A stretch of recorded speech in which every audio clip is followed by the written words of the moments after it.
Tiene tres el novato, su quinto de la noche. Sexton inside. A thunderous dunk. Porter Jr. que la clava dos con autoridad. Drifting jumper. He cans it. Thompson now got Carmelo in the air and dunks. Welcome to CavsHQ. Thank you for joining us on Fox Sports Ohio and the Cavaliers Radio Network. Now, here are your hosts, John Michael and Rafa Hernandez Brito. Sí, señor, here we are. And welcome to CavsHQ. John and Rafa, great to have you aboard on the radio side of the Cavaliers Radio Network. Simulcast right here on Fox Sports Ohio. Back home, finally, after a 6-game road trip, in the midst of a 3-game homestand that kicked off on MLK Day. And let's start here. What a rousing, I mean, you want to talk about something to get the crowd going. The national anthem, the introductions. The best. Unbelievable. The best player intro anywhere. Unbelievable. In any sport, the one we have for MLK Day. The Word Church of Cleveland was responsible. And for those who might have missed it, the anthem was fantastic. Of course, all the MLK Day celebrations, it's a great day in the NBA, all across the NBA. It was terrific here in Cleveland, and they kicked it off singing the national anthem and then musically introduced the players along with Ahmad Crump, who was fantastic. Who actually sang a little bit, too. Ahmad is the hype man for the Cavaliers, who does an amazing job, and he was amazing once again. The whole thing was fantastic. And the good thing about this is this. I have heard that there was going to be a different type of introduction. Right. I just didn't picture that. No, it was so well done. It was so amazing. It sounded so amazing that I want the World Church Choir to do the opening for CavsHQ. My dream now, up in the bucket list, is, and I'm going to ask Corey James because his wife was the lady who was singing Glory to begin the ceremony.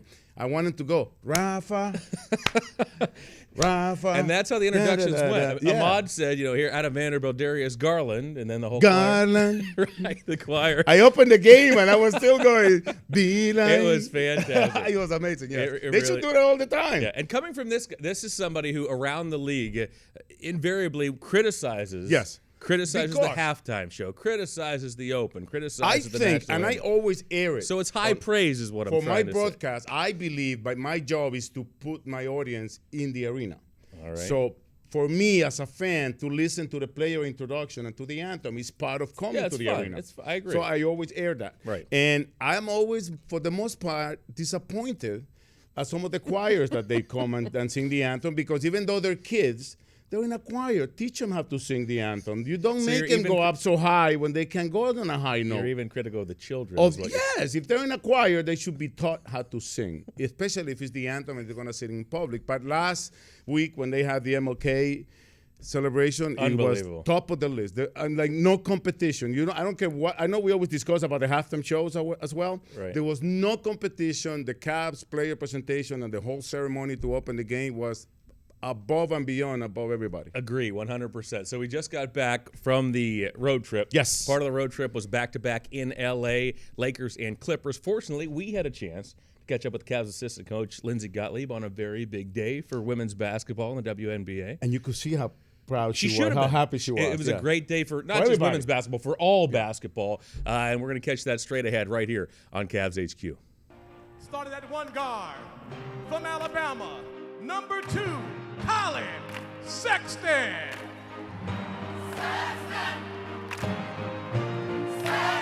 Starting at the other guard from Vanderbilt, number 10, Darius Garland.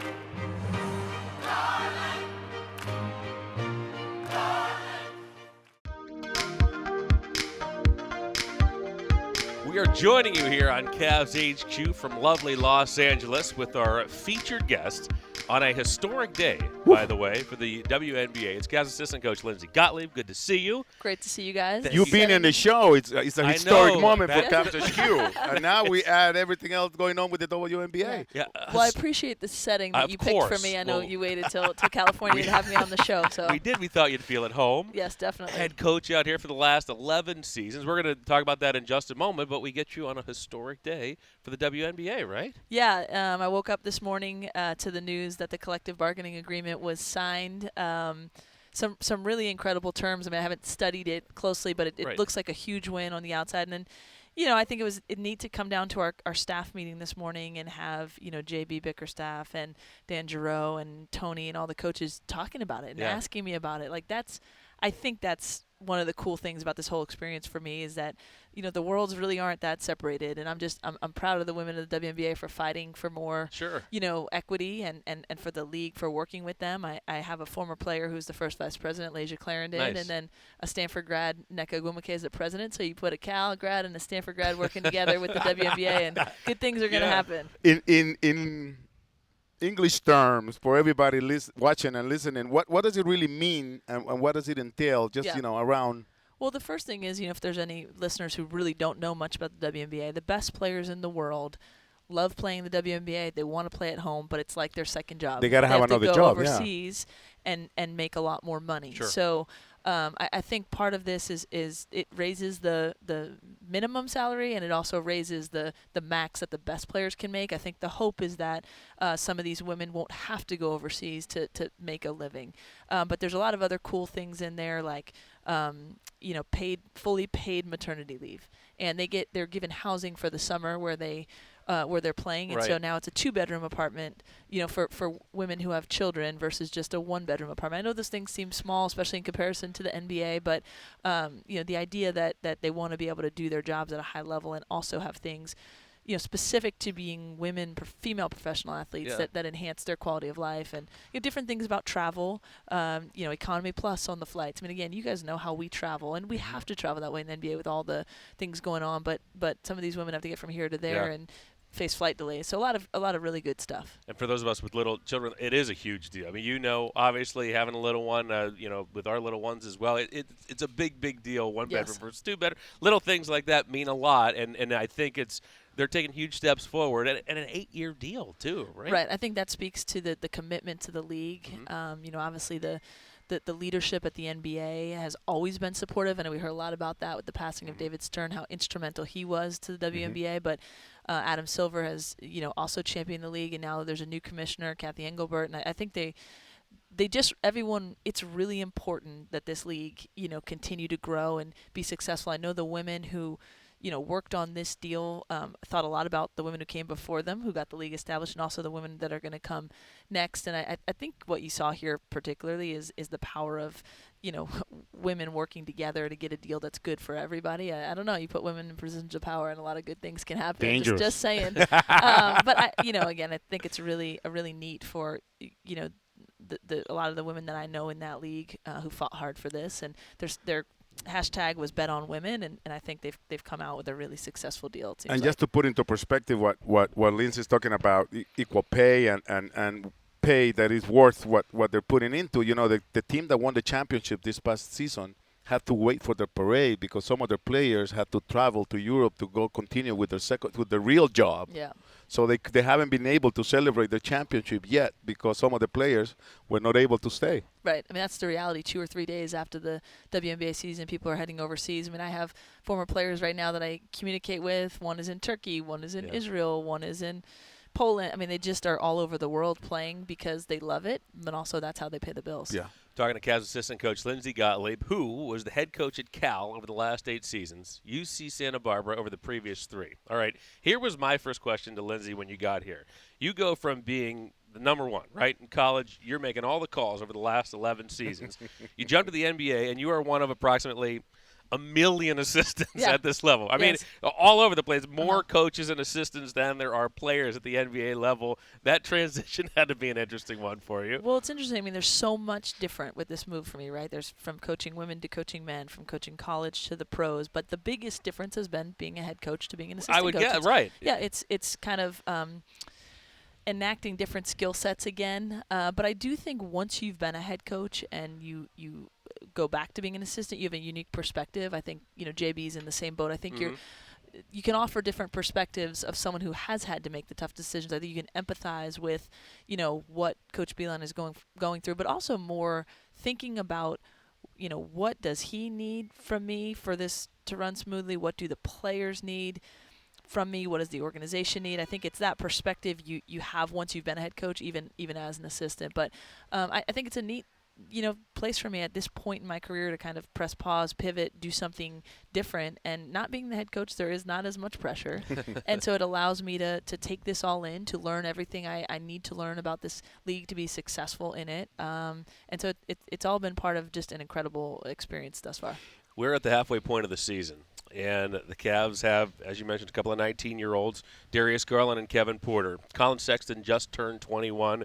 These are players, big rotational players in the Cavs system right now on the Cavs roster. In terms of growth, what you've seen from, let's say, camp to this midway point of the season with some of those youngsters, where do you start? Oh, my gosh, it's so much, right? And it comes in very little kind of like, micro ways, and then certainly in macro ways. Obviously, you take someone like Darius, his entire body has changed, right? You're talking about someone who played 4 college games and then was out with injury, so he's gotten himself into terrific shape. And you just see, like, I always feel like the best coaches, any coach who thinks they've made a player, it's just inaccurate, right? Like, I think you're trying to bring out the best in players. You're trying to allow them to tap into, things that they knew they were capable of, or maybe things they didn't even know. So with Darius, you see these different abilities and the natural skill sets that he has coming out because of all the other positive things going on. So he's stronger. He's in better shape. The game is in some ways slowing down, so he can make all the reads and make all the shots and plays that he's naturally gifted in order to do. So I think with Darius, you just see it day by day.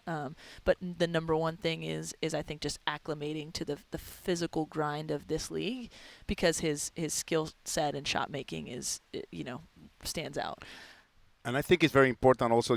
I'm starting to see our guys getting used to Darius' style, like his style of passing, the way. Because at the beginning of the season, we could see a couple of turnovers of the way Darius plays, the way he likes to handle the ball, and not Tristan in specific. He's been. For sure. It looks like they are now in sync when they're playing. Darius and Colin, a little different in terms of pace and feel out there on the floor. Exactly, and right? I think there's a rhythm to this whole thing, and players knowing where they're going to be. But for sure, I think you're seeing that, and then.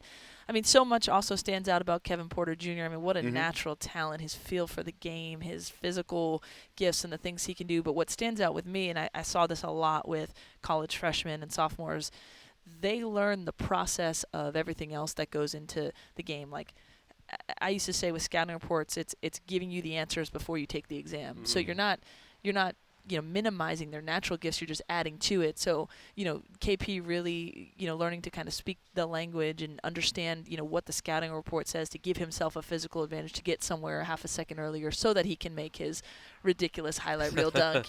That's all his, but if you can just help him, figure out, where to be defensively so he can get his hand on the ball. And so I think you see him really embracing the rhythm of the whole thing. And then, I think Colin has had a lot on his shoulders from day one here, and I think his ability to handle all of that and continue to get better and read defenses, and we're seeing his natural scoring come out, but also be able to play with other people at a high level, and I think we're seeing him grow every day as well. We'll be right back with more Cavs assistant coach Lindsay Gottlieb right after this on CavsHQ.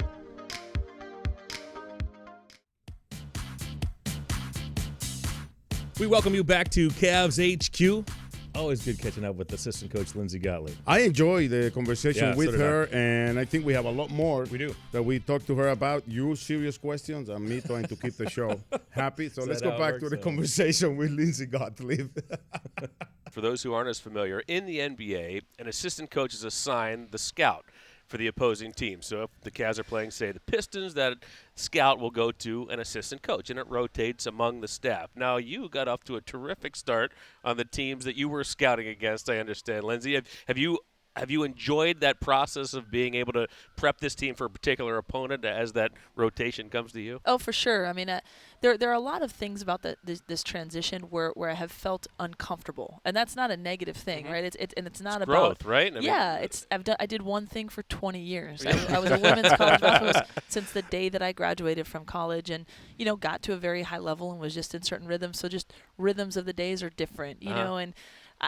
Silly little things. Everyone is working to make it as seamless as possible, but we get to an arena and you have to figure out where my separate locker room is. All these different things that are just new and different. And it's not negative at all, right?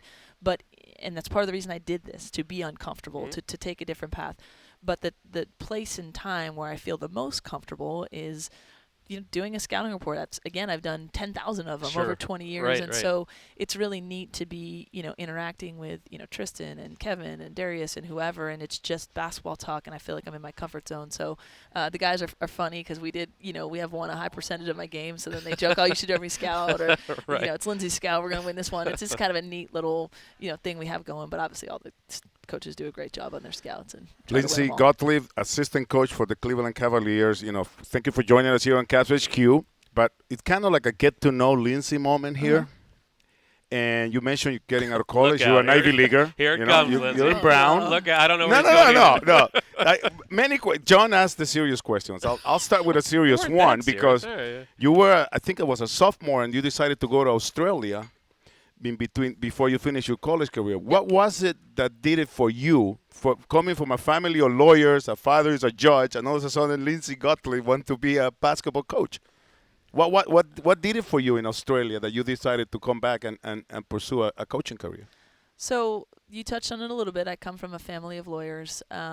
Great dinner table conversations about somebody's, case or what was going on, or about sports, right? So those were my two passions, and I studied political science undergrad and was really interested in that. But it was while I was abroad in Australia that I just kind of had that, epiphany moment that what I want to spend my life doing is coaching. And part of the reason I went abroad to Australia is, my mother had passed away at the end of my sophomore year of college. I loved basketball. I loved my team, but I just felt a pull to do something hard, to do something different, to have a different experience, not dissimilar to this whole thing, right? I mean, that it would have been easier to stay at Cal and do what I was doing, but this pull to do something that was going to stretch and grow me in different ways. So I'm over in Australia and just having, unbelievable experiences here and there. But while I was in Australia, I took a trip to Thailand, and I was, hiking in a hillside village, and I just a lot of thoughts going on in my head, and got the chance to interact with this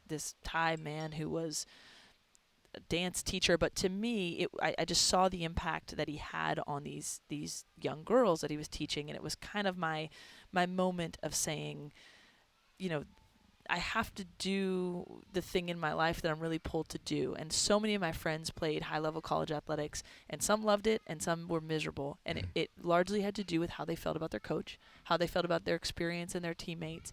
And I always loved X's and O's. I was such a nerd. But that moment of saying, okay, I can do this career where you have this impact on people in this unique way through sport, and also get to do X's and O's and get paid for that. And it was like, this is what I need to do. And I came back to Brown my senior year, and I wanted to keep playing. I wanted to be on the team, but I also told my coach that I wanted to get into coaching. So she let me kind of intern in the office. And from there, I got my first job offer at Syracuse the day after I graduated from Brown. So pretty cool. That's fantastic. Yeah. I read a story also that you knew maybe even earlier in your teenage days. Wasn't there a story about the lottery or the draft or something like that? Oh, definitely. I was talking about sports from the time I was really young. I was always watching NBA games, and my cousin, I think, told a story about how she remembers me saying, no, we have to watch the draft lottery tonight. And she was like, oh, the draft? I was like, no, the lottery, where they find out who picks where. When you were how old? What, Yeah. like, as a young teenager? Yeah, like 12 or 13. I mean, come on, what 12 or 13-year-old girl wasn't doing that? Come on. I've always been sort of like a nerdy sports person, but I don't know that I thought about coaching specifically until, I did tear my ACL my senior year of high school, and I couldn't play, and you start to see the game from a different perspective. But really it was in college when I understood what a college coach does and all the ways that you can, impact people at a significant time in their life. And then I just really learned to love the process, scouting reports, being in the gym, player development, all of those things that, in the NBA is literally your day-to-day. So it's pretty amazing that here I am. You're a New Yorker, Lindsay, and you will agree with me that LA or California has nothing on New York. I always said that. But we have had this question, and when we heard that we were lucky enough to have you on the show, now we finally going to have somebody answer. What is the difference between SoCal and NoCal? Like I heard, it's like you mentioned, it's like two different worlds. Yeah, it's two different states. They're both California license plates, and that's about it. Yeah. I do. So I'm more of a Bay Area. I'm originally a New Yorker, but I was a transplanted Californian for over 15 years. So SoCal is more the beach, a little bit more laid back. The Bay Area is some would say kind of more artsy culture. The weather's, I love the Bay Area weather. It's never too hot or never too cold. You never have to turn on AC or barely ever the heat, but it's not sun and beach and palm trees in the same kind of way. But the Bay Area's got, a 45-minute drive to Napa, then you have the mountains and the ocean if you want to get to it and hiking. So can't go wrong with either spot really. So we get to make this trip in January, and then we'll make the Bay Area trip come back in April. March. And then also, you mentioned you've been transplanted here for 11 years. How's your husband and your kid dealing with the un-California-like weather in Northeast Ohio? I will say my husband, Patrick, has been surprisingly tough. He's never lived outside of the state of California. Oh, wow. So, we got him a lot of layers and a nice heavy coat, and he's been toughing it out. No, he loves Cleveland. Great. Our family has adjusted really well. The Cavs organization, the people that we've met, just take care of people really well. And so you guys will see my son Jordan around. He's like the mayor of everywhere he goes. Yes, now his big thing is, he doesn't care about seeing me after. He'll say, "Where's Colin? Where's Darius?" This is really funny. He says Kevin Love Porter. He thinks it's one person. One guy. I don't think he really differentiates because he is two. But no, he loves the team. It's an unbelievable chance they do come on some of the trips. So they're here in California, and they've really, really adjusted well to Cleveland, which is it's an underrated city. It's a great city. We've loved it so far. Very family friendly. Well, Lindsay, we're happy that you are happy, that your family's happy. Thank Huge you. addition to this Cavaliers team. Welcome aboard. Thank you for having me. All right, our thanks to Going Lindsay back to Gottlieb. Cali. Yes, from Cali. This is CavsHQ. We're back on CavsHQ. As many of you know, community service is a cornerstone of this Cavaliers organization, and last week, the Cavs invited over 100 children from the Boys and Girls Clubs of Northeast Ohio to Cinemark at Valley View for a private pre-screening of the movie Just Mercy. After swinging by the concession stand, the youngsters settled in for a powerful movie of hope, justice, and redemption. As the credits rolled, the film received a standing ovation from those in attendance. Thank you, Boys and Girls Club, for joining the Cavs and continuing the conversation. Cavs in the Community is brought to you by Discount Drug Mart. When we return, we'll head back to L.A., where Rafa and I caught up with Kevin Porter Jr. That's straight ahead, right here on CavsHQ.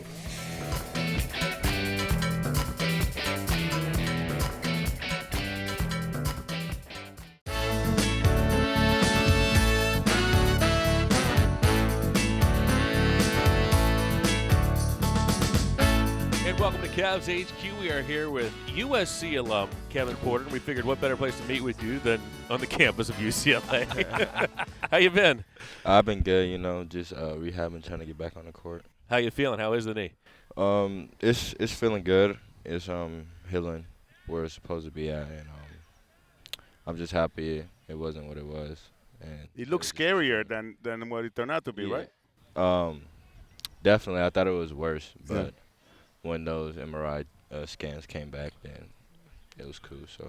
So we are here in L.A. on the campus of UCLA. You were recruited here, right? Mm-hmm. What made you make the decision to go to Southern Cal? It was like kind of last minute. I was gonna come here, and then I met Tony, and then he took me like on an unofficial, like a random unofficial, and then I kind of fell in love with USC more, and it's kind of more like my scenery, so.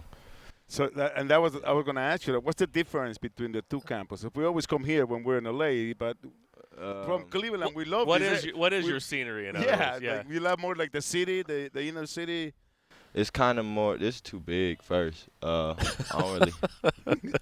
It's too big to be walking every day on campus. But like, at SC, everything was right there. Like where we stayed, our facility, and the campus was like literally next door to each other. But like this is like the apartment's way over there. It's not really convenient. Just too much. Yeah. I got a question to ask you. We have something in common. We both don't use our first name. You are Brian Kevin Porter Jr. Nobody ever calls you Brian? Nah, they stopped calling me that in elementary. So a lot of people don't really know that. They probably like half the world don't know that. but the other half does. Now everybody, now the whole world knows. And knows you as Kevin Porter Jr. Hey, so for those who aren't as familiar, every season NBA.com does a series of surveys. And one of the surveys this season, you were voted by your peers as the biggest steal in the draft. When you heard that, what was your reaction? It's just kind of motivation, more fuel to the fire, Being that steal, like, you just basically saying, like, you just proving a lot of people wrong. Mm-hmm. And I've been doing that for a while now, so it's not really no big arouse for me. Speaking of being excited for something, like the time that you faced James Harden, I know you admire him a lot. You guys you're both left-handed. You talked about how much you admire his game and everything. How big a night was there for you? Not only your career night so far, but just the fact to do it against the beard in front of you. That was fun. It was fun guarding him. He's one of the best in the game, so I want to be that one day. And you got to guard the best and compete with the best to be the best. So. That was fun. I'm glad I could hit the shots I was hitting, and I'm mad that he was hitting the shots he was hitting. Yeah. Right. Hey, Kevin, when did it hit you? I mean, you're welcome to the NBA moment. I mean, in that first game, right? When does it hit a young player like yourself, 19 years of age, you're driving into the building, right? You go into the locker room, you'd had a couple of exhibition games, but is there a time when it hits you? I mean, is it when you take the floor? Is it when the introductions are taking place, even though you didn't start the first game? Where is it that you finally say, my goodness, I'm here in the NBA?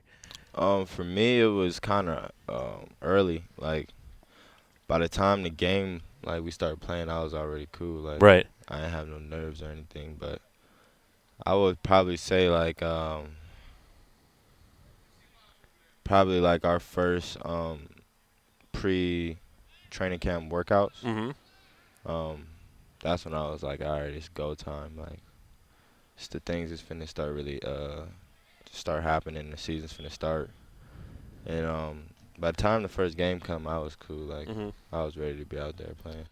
It looks like you're more and more comfortable each and every game. What parts of the game slow down for you the most, Kevin? I mean, let me ask it backwards. At first, what is the most difficult in your first few games that seems to settle down after you get a few weeks into your rookie season? Really just finding the schemes of the game and, like, just finding out what you got to do to, help your team, like, whether that's scoring, rebounding, hustling, getting loose balls, like, just figuring out what you need, like, what aspect you got to bring to the team. It was what I wanted to do my first couple of games. And then as I started to, like, get comfortable with that, then I just start playing my pace and my offense start to come in. And then I just started getting a bigger role on offense, start reading the defenses, stuff like that. How old were you when you were able to dunk it the first time? 14. 14? Yeah, I was going in the freshman year. My athleticism came late. Late? Yeah. But from that day to the time when you jump over Allen Iverson to dunk it, I mean, that had to have been a highlight for you right there. Just to go. Yeah, that's one of the best moments, for sure. One of the best moments ever. It was Allen Iverson's one of my favorites of all time, and he's a dope human being. Like, he's a down to earth type of guy, and that's my big brother. So he didn't even want to do it. I was surprised he let me do it, but we convinced him to do it. Kevin, when you say he's your big brother, what's the interaction been like with Allen Iverson and you? He just makes sure because he was one of the best to ever do it. So, like, that mentality that he had, he just tries to sprinkle in on me and, like, the younger guys coming up and, like, the people that was at his camps and stuff like that. He just spits the game and just put us on with some words of wisdom and stuff. Were you a Sonics fan growing up? For sure. Yeah? Yeah. Man, we need Will you be excited if the NBA went back to Seattle? Yeah, we should definitely have a team. Our fans is down to earth, kind of like Cleveland. So, like, we're a big basketball city down there, and we definitely need our Sonics. Kevin, before we let you go, and you almost anticipated my next question, people in Northeast Ohio and the state of Ohio have really taken to your game. They like what they've seen so far out of you in your rookie season. If you had a message for our folks and our fans in Cleveland, what would that be? Keep watching. It's just going to keep getting better, and we're going to put the pieces together. And without y'all, we're not going to do anything. Like, we need y'all to help us, and we feed off the energy from the crowd and our fans and our supporters. So we just we're going to get some win. We're going to start winning for sure. Like, that's going to come. But keep rooting for us. Keep going. We're going to keep fighting every game for y'all, and we're going to get us one. Listen to KP. Listen to it in Spanish as well. Hey, Kev, always good catching up. Get back on the floor soon, and best of luck the rest of the way. Good luck, man. Thank you. More Cavs HQ right after this. We are back on Cavs HQ, coming to you from the depths of Rocket Mortgage Fieldhouse. Good to be back home. Yes. Also good to catch up with Kevin Porter Jr. while we were in L.A. on the road. It was funny that we caught a Trojan from USC Right. in the campus of the Bruins of UCLA, and he was actually, we talked to him about the fact that he was actually recruited by the Bruins, and he just took one visit for him to fall in love with Southern USC. Cal. Yep, one season at Southern Cal. Kevin Porter selected 30th of the first round this past summer, hoping to get back on the court shortly. He went on the trip, did therapy while he was on the trip. Always a good sign when players who are not playing are on the trip. Hopefully he'll be back soon. And the good news about it is also that in the first game we had coming back from the road trip, he was actually working out after everybody that was in the game had done their work. So that's also a good sign. That means that contact is coming soon, and hopefully we'll see KPJ back on the court. Did you see his suit? He was sharp. I wouldn't wear that, but he looked good on him. I mean, if you're not going to if you're not going to take the risk and wear that, that's saying something. But it looked good on him. That's all I'm going to say. It did look good on him. The Cavs, the rest of the way until the All-Star break, play 9 of 11 here at home. Coming up soon, the New Orleans Pelicans. And Zion Williamson this week is scheduled to make his debut. Let's first take a look on the television side at the schedule. It's a good one. I mean, after a grueling January, Rafa, this team trying to get some more games, obviously, in the win column. 9 out of 11 here at home, and there's a look at the first 6 straight ahead. There's always good and there's always bad side to it. The good thing is that we're going to be home 4 or 5 to finish the month, 9 of 11 before the All-Star break. Right. What that means is that eventually we're going to have to hit the road again. Right. And the month of March is going to be the grueling 12 days that we're going to be on the road, and then we have a minor West Coast trip to finish the year. But not that minor. This is the time for the Cavaliers to be at home and get back into the swing of things. Yeah. We have a couple of days of practices coming up, in February and to finish the month. So hopefully we're going to get everything down together. There's a couple of things that there's no secret. The Cavs need to work on their turnovers, on taking care of the ball. And this is the time where they're going to be able to settle down and work on things. First game of the homestand, MLK Day. Not much to write home about. Knicks come to town and take out the Cavs. Cavs looking to turn it around. They close out this 3-game homestand. Washington on Thursday, Chicago on Saturday. Zion Williamson set to make his debut this week. The Cavs take on the Pelicans Tuesday, the 28th of January. And Zion is ready to go, apparently, with the Pelicans. We'll see what we get out of the number 1 overall pick this past We summer. just saw in this past road trip that we're talking about, Ja Morant. We did. We have seen him here at the Fieldhouse. We saw him at FedEx Forum. My question is, does Zion Williamson have enough time to at least make it a conversation or a competition for the Rookie of the Year that everybody seems to be giving to Ja Morant? Well, first, let me back up. I think Ja Morant is easily the leader in the clubhouse right now. Oh, there's no doubt about it. Having a wonderful it's his season. to lose. I think Zion could do it, but he has to be phenomenal. His team's starting to play better. Right off the gate. He's got to be. And his team's starting to play better in terms of the Pelicans. Brandon Ingram has been super for that team. Do I think it's possible? Yes. Do I think it's likely? No. And do I think he's got to be on fire right from game 1 to make it a conversation? I do. What he has going for him is that he's in the same level of Ja Morant, that he's going to make plays that everybody's going to be talking about. Well, you hope. At least if you see what we look at his the preview we got in college. Right. So you know he's going to be coming in and he's going to not dominate, but he's going to have his moments. The Pelicans. The thing is, right. the thing is that Ja has really gotten into a rhythm now that he's going to continue to do what he's been doing. You know what most impressed me about Ja Morant, and his rookie season has been terrific with the Grizzlies. I like how he runs a team. I like a lot of things about his game. He seems to have that killer instinct. You harken back to it was his second season with Murray State, going into the tournament, big underdogs against Marquette. And you knew all the attention in that game was going to be on Ja Morant. He knew it. Everybody knew it. That's all anybody was talking about. And he had it for breakfast. And he was fantastic. All he did was pick up a triple-double in the ball game, and they upset 5 seed in Marquette. And to me, that's special. I mean, I liken that to a situation in college football where you know a quarterback's coming out. You know it's going to be his last game. Sometimes they play well. Other times they fizzle. And knowing it's their last game. We saw it, during when Baker Mayfield was in the mix. That season, we saw all those guys, Darnold, Rosen, all those players playing their last game. We knew it was going to be their last game with mixed results. Ja Morant was in that same situation, same amount of pressure, and he was fantastic, which is why he skyrocketed up so many boards and ended up number 2 overall this past summer. And we got to witness when we visited the Grizzlies in this past road trip, there were at least, I don't want to exaggerate, but at least between 300 and 400 people from Murray State in the pregame. An hour before the game even began. And he handled it. He did his warm-up, then he went in the stands, and he greeted everybody, and then he went on and had a really good game. And you like his presence. You like his mojo.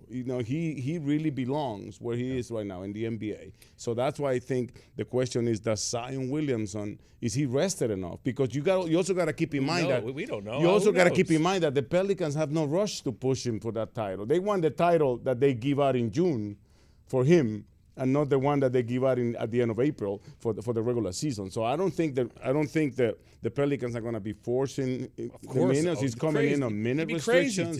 So that he doesn't have going for him in order to win the Rookie of the Year. So I mean, I think he'd be hard pressed to do so. Yeah. But I think it's going to be fun to watch. I think it's going to be fun to see him in here on the 28th, assuming that he's still ready to go for the Pelicans. And I already checked, by the way, it's not even the front or the back end of a back-to-back. They come in rested, and they have off the next day. So there's a good chance that we'll be seeing Zion Williamson at the Rocket Mortgage Fieldhouse. That is, by the way, the tail end of a back-to-back for the Cavs. For us, we come back from Detroit. The Cavs will be in Detroit the night before coming in. That said, the Cavs have been good on tail ends of back-to-backs this season. They've played some of their best great games. Teams. Yeah, they've played some of their best games on the tail end of back-to-backs. We beat Portland coming back from a road trip. And then the Spurs didn't we beat them in overtime, on a back-to-back. So I'm liking what I see, but it's a long. This is the part of the season. We've been talking about the wall for the rookies and everything.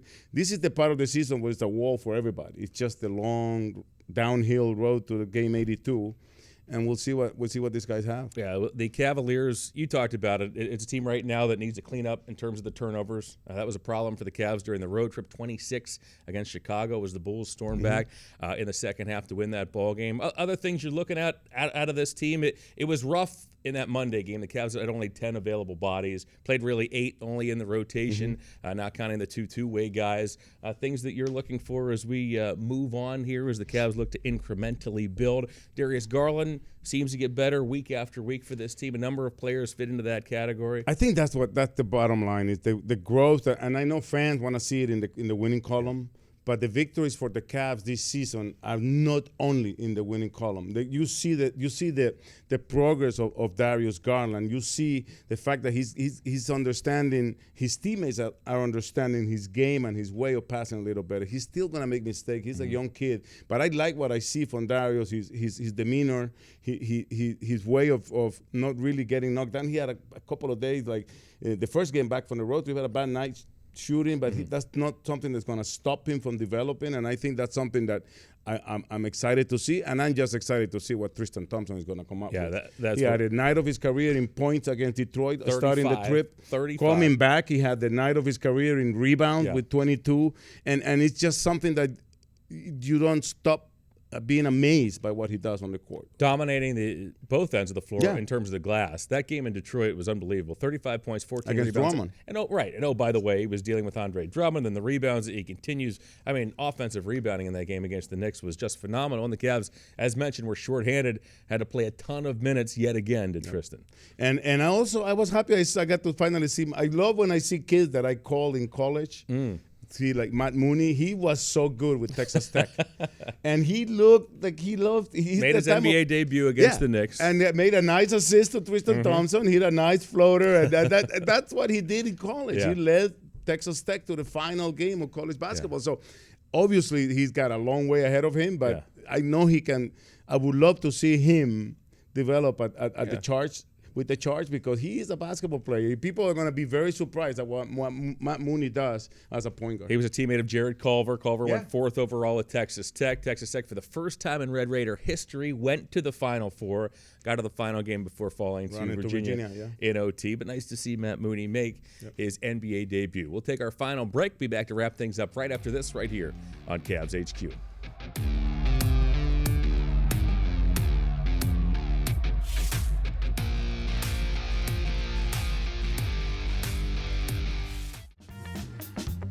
And we welcome you back to Close Up Shop here on CavsHQ. Boom, boom, Rafa. J. Mike. I know. I like your idea. Yeah. I like your idea. I'm telling you, I'm going to talk to Corey James. His wife, Jessica, is the lead. Well, she was lead singing the song MLK Glory Day, right? last The night, introductions. a couple of nights ago. So I'm going to ask them if they want to come and do the open for CavsHQ. We could have them all lined up behind us with the robes. Yeah, and then Is that maybe what when you're they say, picturing, or you J. Mike, you jump in the middle. J. Mike, and do the, if Ahmad sang with them, I can sing with them. Oh, okay. Here we go. Ahmad was He looked good. fantastic. He was really good. Yeah, He was fantastic. Ahmad Crump was amazing. He's always amazing. I think his intro is very singular and very, very good. But again, it just the choir would be awesome for CavsHQ. I agree. Let's do it. You're in charge. I'm taking that as my duty for the show this coming few weeks. 9 of 11 before the All-Star break for the Cavs here at home. Get your tickets at Cavs.com. Until next week, I'm John. He's Rafa, and this is CavsHQ. Started at one guard from Alabama, number 2, Colin Sexton.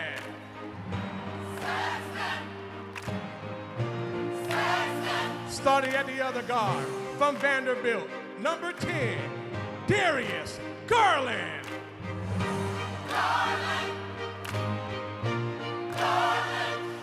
Starting at center from Texas.